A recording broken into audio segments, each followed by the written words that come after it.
좋아하시지만 또 성도들도 좋아하실 텐데 찬양의 은사가 있으신 분들, 적어도 박치가 아니신 분들은 언제든지 웰컴입니다. 그러니까 참석하셔서 함께 신앙생활 하시면 감사하겠습니다. 그리스도인들이 인생에서 패배하지 않고 승리하는 비결은 늘 주님께로 돌이키는 것입니다. 지난주 우리가 홈리와 비느하스의 그 언약궤를 이용하여 전쟁에서 승리하려고 했던 그 사건을 우리는 기억할 겁니다. 하나님의 도움을 받을 줄 알았는데 오히려 심판을 당하게 되었습니다. 하나님을 이용해서 인생에 승리하는 비결은 존재하지 않습니다. 사무엘처럼 해야 합니다. 사무엘은 백성들을 주님께 돌이키게 함으로써 이스라엘을 전쟁에서 승리하게 하셨습니다. 우리 하나님께서 부모로, 또 가정에서 부모로, 공동체 안에서 리더로 여러 모양으로 살아가게 하시는데 우리의 사명이 거기에 있어요. 누군가를 주님께로 그 마음을 향하게 하는 것입니다. 그러면 그러한 공동체에, 그러한 가정에 하나님의 승리가 있는 줄로 믿습니다. 홈리와 비느하스가 빼앗긴 언약궤는 블레셋 땅에 7개월 동안 있었습니다. 그리고 다시 돌아왔는데 법궤로 인해서 재앙이 블레셋 땅에 계속해서 임하니까 그들은 법궤를 이스라엘로 돌려보낼 수밖에 없었습니다. 법궤가 돌아온 지 20년의 세월이 흘렀어요. 여전히 블레셋은 이스라엘을 다스리고 착취하는 상황입니다. 20년의 세월이 이스라엘 백성들의 마음을 변화시키고 있습니다.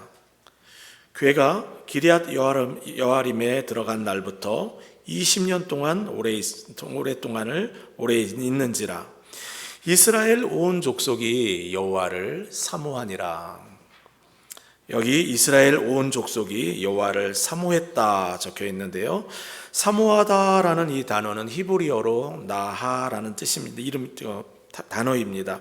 단어의 뜻이 두 개가 있어요. 하나는 애통하다, 하나는 사모하다입니다. 그러니까 이 단어는 이렇게 해석도 가능합니다. 법궤가 돌아온 지 20년이 지났는데도 그들은 여전히 하나님을 향하여 애통하고 있었다. 왜 그들이 슬퍼하고 있습니까?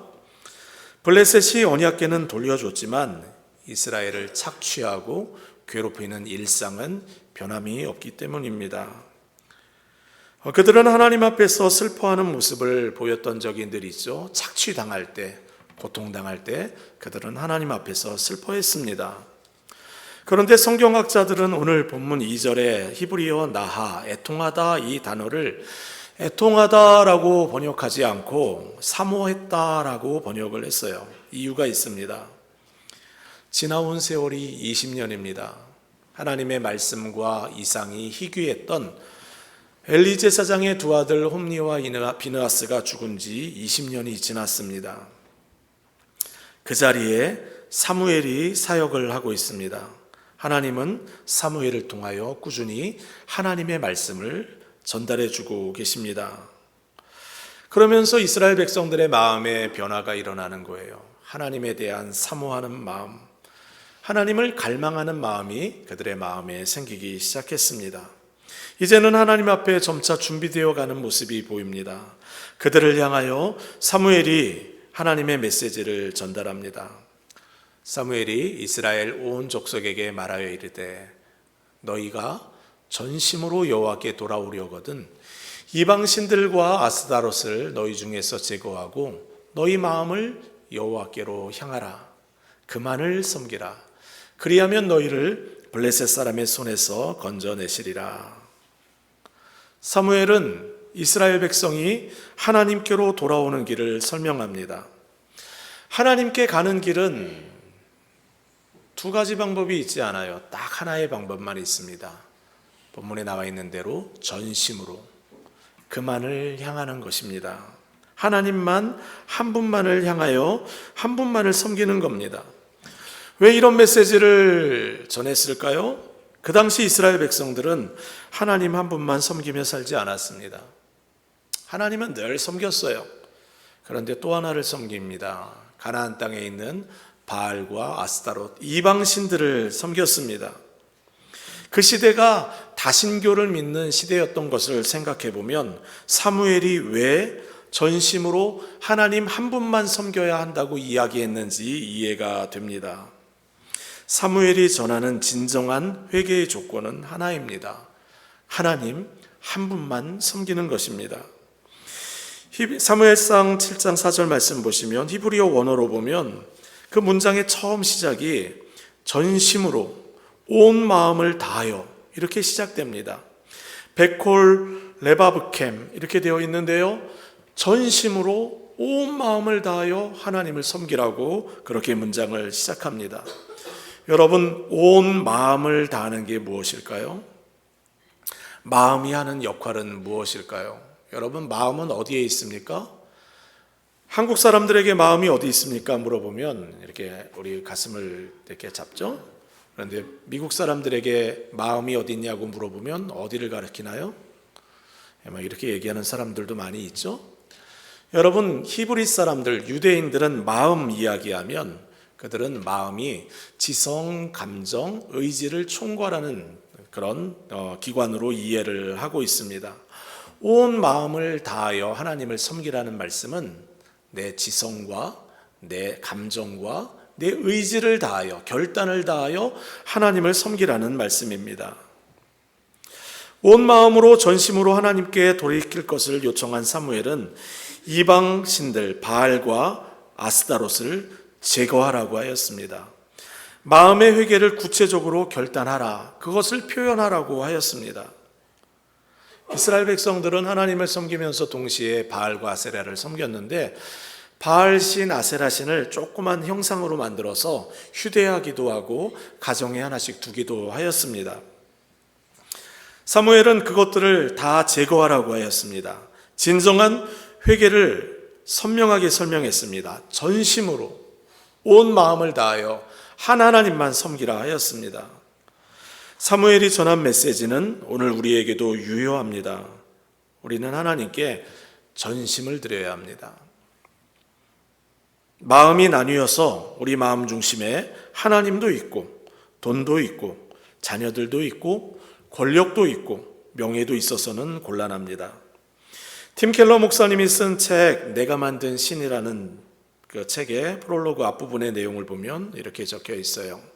내가 만든 신은 반드시 나를 배반한다. 팀 켈러 목사님은 우상을 단순하게 우리 눈에 보이는 목상이나 불상 같은 실체적 물건이 아니라 나에게 하나님보다 더 중요해진 것, 그 모든 것들이 신이다, 우상이다 이야기를 합니다. 우리의 마음 깊은 곳에서 저것만 있으면 내 삶이 좀 더 의미가 있어질 텐데, 저것만 있으면 내가 좀 더 가치 있는 사람으로 여겨질 텐데 생각하는 모든 것들이 우상이라고 하였습니다. 그렇기 때문에 우상의 목록에 들어가는 것들은 나쁜 것들이 아닙니다. 다 좋은 것들이에요. 가족, 자녀, 사랑하는 배우자, 직업적 성취, 재정적 안정, 좋은 평판, 이런 것들은 하나님이 우리에게 꼭 필요한 것이기 때문에 선물로 주시는 것들입니다. 하지만 이런 것들을 하나님 자리에 올려두고 더 사랑할 때 나의 소망과 나의 평안을 하나님에게서 찾지 않고 다른 것에서 찾을 때 그 모든 것들이 가짜 신이고 내가 만든 신이라고 하였습니다. 팀 켈러 목사님은 내가 만든 신이 반드시 나를 배반하는 이유를 두 가지로 설명했는데요. 첫 번째 이유는 우리가 신의 자리에 올려둔 가족이나 자녀나 사랑이나 직업적 성취나 돈은 신의 무게를 감당하지 못하고 결국은 부서져 버리고 우리에게 깊은 실망과 환멸을 가져다 주기 때문에 그렇습니다. 여러분, 창세기에 등장하는 야곱을 기억합니까? 아내를 너무, 배우자 라헬을 사랑했어요. 7년 동안 열심히 일해서 아내를 얻으려고 했어요. 라반이 아내로 라헬을 주었는데 성경은 뭐라고 표현하고 있습니까? 야곱이 아침에 일어나 보니 곁에 누워있던 여인은 라헬이 아니라 레아였다, 이렇게 적혀 있습니다. 이런 인생의 비애와 슬픔은 야곱만 경험하는 게 아닙니다. 하나님보다 그 무엇을 더 사랑하는 사람들은 누구도 예외 없이 거짓 신이 주는 배신감을 느끼게 됩니다. 배우자를 하나님보다 더 사랑하는 사람은 배우자에게 배신감을 느끼고, 자녀를 하나님보다 더 사랑하는 부모는 자녀들에게 배신감을 느낍니다. 이런 일들이 얼마나 많은지 모릅니다. 버지니아에서 사역할 때 연세 많으신 시니어 어르신 부부가 찾아와서 자신의 자녀들을 좀 만나달라고 요청을 했습니다. 자녀들이 부모를 경찰에 신고해서 접근 금지 명령을 받게 하였다고 합니다. 평생 자녀를 위해 살았는데, 자녀를 위해 모든 것을 희생했다고 생각했는데 너무 허망하다는 겁니다. 경찰이 접근 금지 명령을 내린 것을 여러분, 목사가 뭘 할 수가 있겠습니까? 그런데 그분의 슬픔과 그 어른들의 비애감은 지금도 생생하게 기억이 납니다. 우리가 우상으로 섬기는 것들은 신의 무게를 감당할 수가 없습니다. 결국 부서질 수밖에 없고 실망을 줄 수밖에 없고 우리는 배신감을 느끼게 됩니다. 우리가 만든 신이 우리를 배반하는 또 다른 이유가 있는데, 그 거짓 신들은 우리를 노예로 만들기 때문에 그렇습니다. 우상은 항상 우리에게 행복을 줄 것처럼 우리에게 다가옵니다. 그런데 우상을 사랑하게 되면 우상 없이는 살 수 없게 우리를 중독되게 만듭니다. 그 우상을 지키기 위해, 그 우상을 얻기 위해 지금까지 소중하게 여겼던 가치관과 규정들을 어기고 결국은 나 자신도 파괴하고 주변에 있는 사람들도 파괴하는 어리석은 자가 되게 만든 게 됩니다. 돈의 노예가 된 사람들, 수단과 방법을 가리지 않고 돈을 벌기 위해 법도 어기고 사람들을 착취하는 사람들이 있습니다. 원래는 선한 사람들이었는데 변질되고 악해져 갑니다. 결국 파멸에 이르는 길들을 선택합니다. 팀 켈러 목사님은 가짜 신에게 배반당한 인간의 상태를 절망이라는 단어로 표현했습니다. 절망은 실망과는 다른 표현이에요. 실망은 회복할 수가 있어요. 그런데 절망은 회복이 쉽지가 않습니다. 최종적인 대안이라고 믿었던 것들에 대하여 그 신뢰가 깨질 때 사람은 절망합니다. 위로받을 때를 찾을 수가 없습니다. 결국 더 극단적인 절망으로 몰고 갈 뿐입니다. 이스라엘 백성들이 그랬습니다. 풍요와 다산의 신 바알과 아스타로스를 섬겼는데 그들은 아무것도 얻지 못했습니다. 오히려 블레셋에게 나라를 빼앗겼고 착취당했습니다. 고통 속에서 탄식해야 했고 절망의 구름은 더 겹겹이 쌓여갔습니다. 내가 만든 신이 나를 배신할 때, 내가 신뢰하는 거짓 우상들이 나를 배신할 때 우리는 어떻게 해야 합니까? 내 의지적으로 신을 제거하려고 해서 신이 제거되지가 않아요. 돈 사랑하는 마음 없애야지 해서 없어지지 않아요. 배우자에 대한 신뢰를 좀 버려야겠다 생각을 해도 쉽지 않습니다. 자녀에 대한 기대도 쉽게 꺾이지 않아요. 왜 그런지 아십니까? 종교개혁가 존 칼빈이 말한 것처럼 인간의 마음은 우상 공장과 같아서 하나의 우상을 제거하면 또 다른 우상이 계속해서 생기게 되어 있어요. 여러분, 우상을 제거하는 방법은 하나뿐입니다. 오늘 사무엘이 이야기한 방식입니다. 거짓 신들을 제거하고 그 자리에 참 신인 하나님을 두는 것, 그것 외에는 다른 방법이 없습니다. 가짜 신들이 주는 공허한 약속들을 분별하고 우리를 위해 자기의 생명을 주신 하나님의 사랑과 예수 그리스도의 복음을 마음 중심에 두는 방법 외에는 여러분, 거짓 신을 제거하는 방법이 없습니다. 예수님이 이런 말씀을 하셨어요. 진리를 알지니 진리가 너희를 자유케 하리라. 참 하나님을 섬기면 자유함이 있습니다. 참 평안이 있습니다. 기쁨을 누리게 됩니다. 우리는 우리의 마음속에 거짓 신이 있지는 않은지, 내가 만든 신이 있지는 않은지 진지하게 고민해 보아야 합니다. 그리고 그 우상을 버려야 합니다. 우상의 문제는 무시하고 넘어가서는 안 됩니다. 상황만 악화되어 갈 뿐입니다. 죄를 범하고 나서 마치 아무 일이 없는 것처럼 모른 척한다고 해서 하나님이 모르는 일이 아닙니다. 슬쩍 감춰두고는 하나님이 찾지 못하겠지 생각한다고 해서 하나님이 찾지 못하는 것이 아닙니다. 하나님은 우상 숭배의 문제를 그냥 넘어가는 분이 아니십니다. 그렇다고 해서 두려워할 이유도 전혀 없어요. 왜냐하면 우상 숭배의 문제를 심각하게 다루시는 하나님이 우리를 참 사랑하는 분이시기 때문에 그렇습니다. 용서하시는 하나님, 언제든지 돌아오면 웰컴해 주시는 하나님, 긍휼이 넘치시는 하나님, 친절하시며 자비하시고 온유하신 하나님. 하나님은 우리가 얼마나 괴물과 같은 존재인지를 모르는 분이 아니십니다. 이미 다 알고 계세요. 우리가 파렴치한 죄인이라는 사실을 하나님은 알고 계십니다. 우리가 얼마나 악한 죄인인지 아심에도 불구하고 우리를 사랑하시는 하나님을 설명하기 위하여 하나님은 호세아 선지자를 선택하셨습니다. 호세아 선지자에게 사명을 주는데요, 음란한 여인을 아내로 맞이하여 살라고 요청합니다. 고멜이라는 여인과 결혼을 합니다. 새 아이를 낳았어요. 그런데 이 음란한 여인 고멜이 자신을 사랑하는 호세아를 버리고 다른 남자를 쫓아갑니다. 고멜의 모습은 하나님 대신에 이방신을 섬기는 이스라엘 백성들과 우리의 모습을 그대로 반영합니다. 결국 고멜은 다른 남자들에게도 버림받고 몸을 파는 신세가 되어 노예로 전락하는 비참한 신세가 되었습니다. 우상 숭배하는 사람들의 결국이 어떠한지 우리는 고멜의 파멸을 통해서 엿볼 수가 있습니다. 여러분, 이 정도가 되면 여러분의 배우자가 고멜과 같다면 여러분 어떻게 하시겠어요? 여러분을 버리고 집 나가서 아이들 다 버리고 그리고 또 다른 배우자를 찾아서 문란하게 살아간다면 여러분 어떻게 하겠습니까? 그 정도면 기억에서 지우고 살아가는 게 마땅하지 않겠습니까?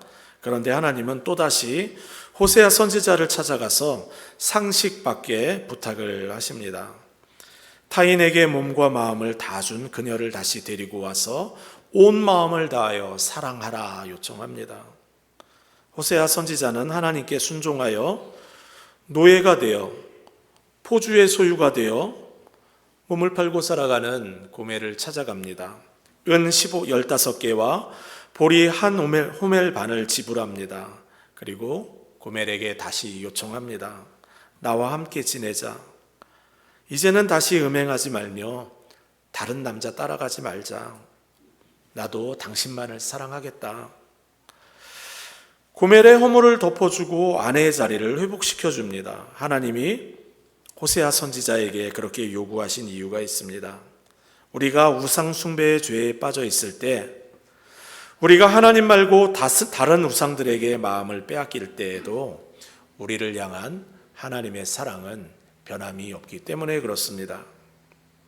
노예가 된 고멜의 몸값을 호세아가 지불했던 것처럼 하나님은 자신의 아들 예수 그리스도를 통하여 우리의 죄값을 십자가에서 모두 지불하셨습니다. 변함없는 사랑으로 저항할 수 없는 은혜로 우리를 거듭 찾아와서 이제는 나만 섬기고 살 수 있지 않겠니? 물어보십니다. 세상의 모든 가짜신은 우리를 제단 위에 올려놓고 우리를 희생제물로 바치게 만듭니다. 우리를 착취합니다. 우리를 노예가 되게 하고 죽게 만듭니다.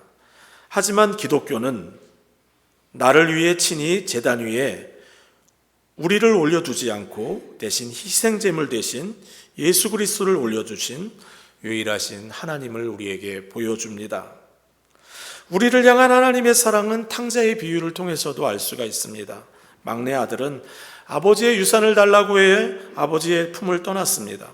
더 많은 돈을 벌기 위하여, 더 큰 쾌락을 누리기 위하여 아버지를 버렸습니다. 그가 버린 아버지는 하나님 아버지를 상징합니다. 예수님이 비유로 하신 말씀이기 때문에 그렇습니다.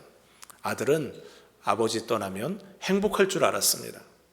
돈과 쾌락을 찾아 떠났는데 우상 숭배의 길을 들어섰는데 돈도 쾌락도 모두 잃어버렸습니다. 자신이 만든 신이 철저하게 자신을 배반하는 것을 경험했습니다. 그 절망의 순간에 이 아들이 잘한 게 하나 있어요. 하나님을 기억한 겁니다. 아버지를 기억한 거예요. 여러분, 회개가 무엇입니까? 우리를 사랑하시는 하나님을 기억하는 거예요. 선하시고 사랑이 많으시고 끊임없이 용서하시는 하나님의 은혜를 기억하는 거예요. 세상의 아버지들은 이러한 사랑을 주지 못할 수도 있어요. 때로는 정을 끊자고 하기도 하고 분노할 수도 있어요. 하지만 하나님의 사랑은 끝이 없습니다. 주님의 사랑은 무궁합니다. 아들이 집을 나간 이후 아버지는 매일같이 마을 입구로 나가 집 나간 아들이 돌아오기만 기다립니다. 오랜 세월이 지나 거지꼴이 되어 홈리스가 되어 아들이 돌아오는데 예수님의 비유가 참 감동적입니다. 이에 일어나 아버지께로 돌아가니라. 아직도 거리가 먼데 아버지가 먼저 그를 알아보고 불쌍히 여겨 그 노인이 달려가 온몸에 냄새가 나는 그 아들을 껴안고 입을 맞춥니다. 여전히 사랑하고 있음을 보여줍니다. 이제는 방황과 절망이 끝났음을 그가 느끼게 합니다. 집에 오자마자 아들에게 새 옷을 입혀주고 가락지를 끼워줍니다.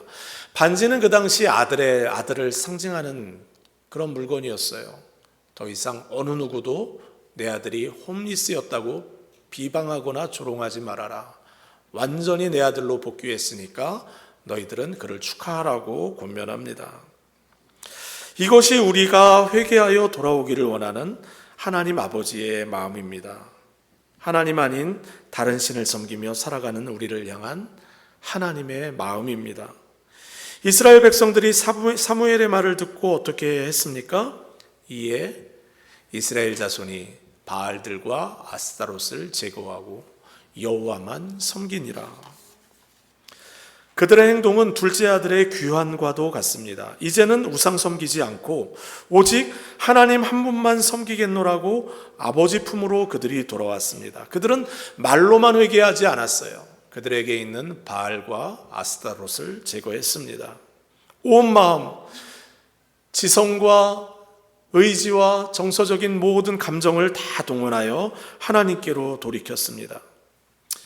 예수님이 하신 말씀이 있죠. 수고하고 무거운 짐진 자들아 다 내게로 오라. 내가 너희를 쉬게 하리라. 나는 마음이 온유하고 겸손하니 내 멍에를 메고 내게 배우라. 그리하면 너희 마음이 쉼을 얻으리니 이는 내 멍에는 쉽고 내 짐은 가벼우니라. 예수님께로 가야 쉼이 있습니다. 우리를 노예로 만드는 우상의 결박이 풀어집니다. 주님께만 순종하며 살아가면 우리 마음에 진정한 평안이 임합니다. 여러분, 예수의 이름의 뜻이 무엇입니까? 자기 백성을 그들의 죄에서 구원하신다 입니다. 예수님은 오늘도 크신 사랑으로 우리를 초대합니다. 믿음의 사람이 되라고 하십니다. 이제는 돌이켜 회개하고 예수님만 섬기라고 우리에게 요청합니다. 죄의 노예 상태에 매여 그렇게 살아가지 말고 우상의 노예가 되어 결박에 매여 살아가지 말고 참 자유를 누리며 살아가라고 하십니다. 우리가 완강하게 하나님을 거부하고 있을 때든지 아니면 하나님을 대신하여 다른 우상들을 그리워하고 다른 우상들을 사모하고 다른 우상들을 바라볼 때에도 하나님은 이해할 수 없는 사랑으로 우리를 바라보고 계십니다. 우리는 사랑이 풍성하신 하나님 아버지를 기억해야 합니다. 우리가 할 수 있는 최상의 선택은 하나님 앞에 엎드려 하나님의 긍휼을 구하는 거예요. 제가 고등학생 때 후배 한 명이 기억이 나는데 좀 비행 청소년이었습니다. 건달처럼 살고 깡패처럼 살다가 정말 하나님의 놀라운 은혜로 하나님을 만나게 되었어요. 기도실에 가보면 그 후배가 기도하는데 늘 비명입니다. 살려주세요. 살려주세요. 주님을 만나고 나니까 주님의 즐거움을 알게 됐어요. 더 이상 죄의 즐거움으로 가기를 원치 않는 거예요. 살려달라고 그렇게 절절히 외치는 그 후배의 기도가 아직도 생생하게 기억이 납니다. 여러분, 진정한 회개가 무엇입니까? 진정한 회개는 내 힘으로 구원받을 수 없음을 인정하며 주님만 의지하는 겁니다. 이스라엘 백성들처럼 결단하고 우상을 제거하고 여호와만 섬기는 겁니다. 그들의 변화된 모습을 지켜보던 사무엘은 온 이스라엘을 미스바로 모이게 하였습니다. 미스바, 이 지명의 뜻이 우리가 기억할 필요가 있는데요, 히브리어로 고대하다, 사모하다, 누군가를 간절히 기다리다, 이런 뜻입니다. 미스바라는 지명은 이스라엘 백성들이 고통 가운데 그토록 고대하고 기대하였던 구원자 사무엘을 떠올리게 합니다. 사무엘이 어떤 사람입니까? 자기의 영광을 구하지 않습니다. 백성들의 마음을 자기에게로 향하게 하지 않습니다. 백성들의 마음을 하나님께로 향하게 합니다. 본인 스스로가 온전히 하나님께 순종하여 하나님과 이스라엘 백성 사이를 연결합니다. 하나님과 이스라엘 백성 사이에 중보자가 되어 그들을 위하여 기도합니다. 여러분, 엘리 제사장이 두 아들 홈니와 비느하스를 혼냈던 적이 있는데요, 이렇게 이야기했어요. 사람이 여호와께 죄를 지으면 누가 그들을 위해 기도하겠느냐? 너희들은 제사장 아니냐? 너희들은 하나님과 백성 사이에서 백성들을 위하여 기도해야 하는데 너희들이 죄 가운데 있다면 누가 그들을 위하여 기도하겠느냐? 중보자의 자리에서 이탈한 그들을 책망했습니다. 그런데 사무엘은 제사장의 자리에 서 있습니다. 그 일을 합니다. 성경 말씀 보시면 사무엘이 이르되 온 이스라엘을 미스바로 모이라. 내가 너희를 위하여 여호와께 기도하리라.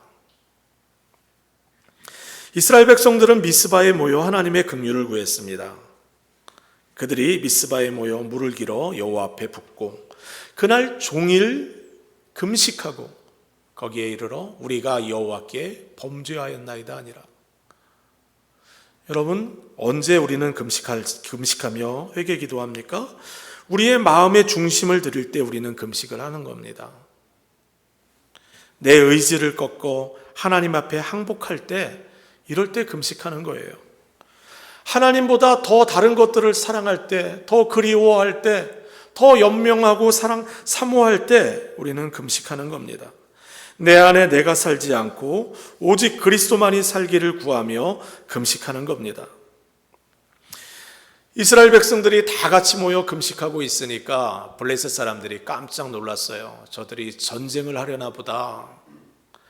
그들이 군사를 몰고 들어옵니다. 이스라엘 백성들도 두려움이 생겼습니다. 사무엘에게 부탁합니다. 그런데 여러분, 부탁하는 내용이 바뀌었어요. 옛날에는 뭘 요구했죠? 법궤를 가져와 달라 요청을 했습니다. 그런데 여러분, 그렇게 요청하질 않아요. 당신은 우리를 위하여 우리 하나님 여호와께 쉬지 말고 부르짖어 우리를 블레셋 사람의 손에서 구원하게 하소서. 중보자를 요청합니다. 중보 기도를 요청합니다. 이때 사무엘이 어떻게 반응합니까? 사무엘이 젖 먹는 어린 양 하나를 가져다가 온전한 번제를 여호와께 드리고 이스라엘을 위하여 부르짖음에 여호와께서 응답하셨더라. 이스라엘 백성들이 겸비하여 하나님 한 분만을 바라보고 있어요. 중보자 사무엘은 오직 하나님만을 향하여 구원해 달라고 기도하고 있습니다. 이 기도에 하나님이 응답하십니다. 사무엘이 번제를 드릴 때 하나님이 큰 우레를 발하여 그들을 어지럽게 하시고 그들을 이스라엘 앞에서 크게 패하게 하셨습니다. 저는 사무엘을 생각하면 그의 처음 기도가 생각납니다. 엘리 제사장이 가르쳐 줬던 것처럼 말씀하옵소서 주의 종이 듣겠나이다. 평생 주님의 음성을 들으며 살기를 사모했던 사무엘 중보자의 모습을 기억합니다. 또 사무엘을 기억하다 보면 우리의 중보자 되시는 어린 양 예수님이 생각납니다. 온 세상 모든 사람의 죄를 짊어지고 우리가 받아야 할 죄의 심판을 대신 받아 죽기 전에 기도하셨던 예수님의 기도 여러분 기억하십니까? 아버지여, 만일 아버지의 뜻이거든 이 잔을 내게서 옮기시옵소서. 그러나 내 원대로 마시옵고 아버지의 원대로 되기를 원하나이다. 예수께서 힘쓰고 애써 더욱 간절히 기도하시니 땀이 땅에 떨어지는 핏방울 같이 되더라. 사무엘이 간절히 기도할 때 하나님이 우레를 바라여 승리케 하셨습니다. 마찬가지로 예수님이 겟세마네 동산에서 땀이 핏방울이 되도록 기도하실 때, 십자가에서 우리를 위하여 죽기까지 기도하며 저들의 죄를 용서해 달라고 기도하실 때, 우리를 얽어매던 옥죄던 모든 죄와 사망의 권세들은 완전히 부서졌습니다. 히브리서 저자는 이렇게 기록합니다. 자녀들은 혈과 육에 속하였음에 그도 또한 같은 모양으로 혈과 육을 함께 지니심은, 예수님이 우리와 똑같은 혈과 육을 지니심은 그의 죽음을 통하여 죽음의 세력을 잡은 자 곧 마귀를 멸하시며 자신의 죽음으로 우리를 사로잡고 있는 죄와 사망의 모든 권세를 깨뜨리신 거예요. 또 죽기를 무서워함으로 한평생 매여 종노릇하는 모든 자를 놓아주려 하심이니, 예수님은 인간의 몸으로 오셔서 십자가의 죽음을 통하여 죽음의 세력을 잡은 자 마귀를 멸하셨습니다. 그 결과 죽기를 무서워하고 한평생 매여 종노릇하는 우리를 풀어 자유케 하셨습니다. 주님이 이스라엘에게 큰 승리를 주셨던 그날, 사무엘은 돌 하나를 취하여 그곳에 세우고 에베네셀 이름이라는 이름을 붙였어요. 도움의 돌, 하나님이 여기까지 도우셨다라는 뜻입니다. 여러분, 하나님이 이스라엘을 어디서부터 어디까지 도왔나요? 하나님을 무시하고 하나님을 배반하고 하나님 대신 다른 것을 그리워하고 하나님 대신 다른 것을 사랑하는 그때부터, 블레셋의 노예가 되었던 그때부터 블레셋을 크게 이기고 승리하여 하나님의 자녀가 되기까지 하나님이 그들을 도우셨습니다. 우리도 마찬가지입니다. 하나님을 모르던 그때부터 지금까지 하나님을 안다고 고백하면서도 하나님이 아닌 우상에 기웃기웃하며 우상 숭배의 자리에서 비틀거리던 그때부터 지금까지, 여전히 비틀거리고 휘청거리고 있는 지금도 하나님은 우리를 도우십니다. 하나님은 오늘도 큰 사랑으로 우리를 찾아오십니다. 우상 대신 하나님을 선택하여 참 평안과 자유와 기쁨을 누리라고 하십니다. 에베네셀의 하나님을 기억하며 전심으로 하나님만을 섬기기로 결단하기를 하나님은 오늘도 원하십니다. 그 하나님 사랑하며 사모하며 기억하며 주께로 나아가시는 저와 여러분 다 되시기를 주의 이름으로 부탁합니다. 우리 함께 찬양하겠습니다.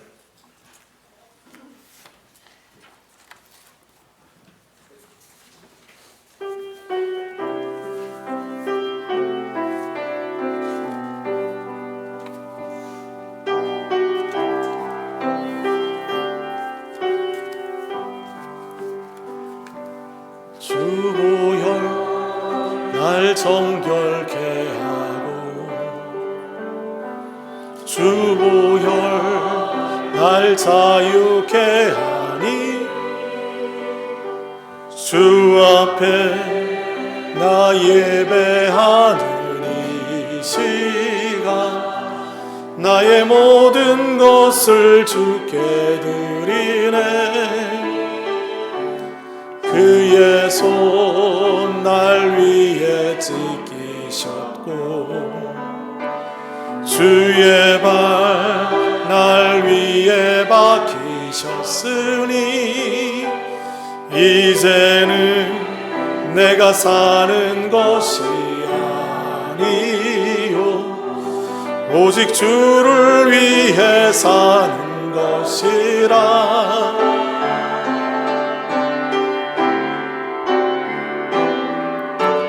주의 손에 나의 손을 포개고 또 주의 살에 나의 발을 포개어 주와 함께 죽고 살리라 영원토록 주 위에 살리라. 손에 나의 손 보게고 또 주의 발에 나의 발 보게요. 나 주와 함께 죽고 주와 함께 살리라 영원토록 주 위에 살리라. 주 위에 살리라. 우리 함께 기도하겠습니다. 내가 만든 신은 반드시 나를 배반한다는 말씀처럼 우상숭배의 삶을 살다가 만났던 인생에 절망이 있었습니까? 아침에 일어나 보니 사랑하는 여인 라헬이 아니라 레아였음을 보고 허망한 마음을 가졌던 야곱의 인생의 비애가 여러분에게 있지는 않습니까? 주님은 오늘도 우리에게 사랑으로 요청하십니다. 돌아오라고 하십니다. 전심으로 온 마음을 다해 하나님 한 분만 섬길 것을 요청하십니다.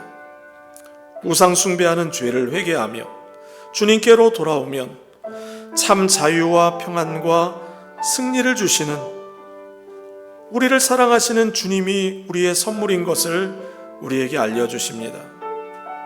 우리 이 시간 이렇게 기도했으면 좋겠습니다. 주님, 세상 사랑하며 살았습니다. 주님, 더욱 사랑하기 원합니다. 주님 한 분만 온 마음 다해 사랑하며 살기를 소원합니다. 주님 앞에 더 가까이 가기를 원합니다. 우리 말씀을 생각하며 주님 앞에 기도하며 나아가겠습니다. 사랑과 은혜 많으신 아버지 하나님, 하나님의 은혜와 긍휼을 구합니다. 하나님의 도움을 구합니다.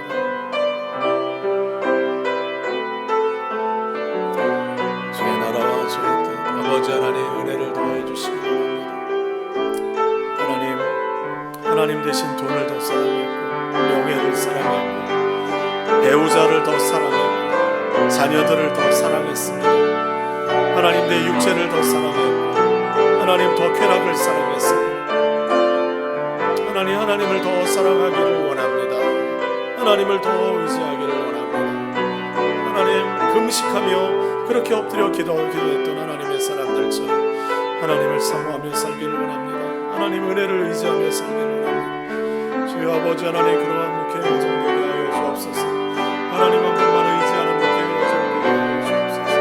하나님 한 분만 의지하여 담대하며 살아가는 목회 여정 되게 하여 주옵소서.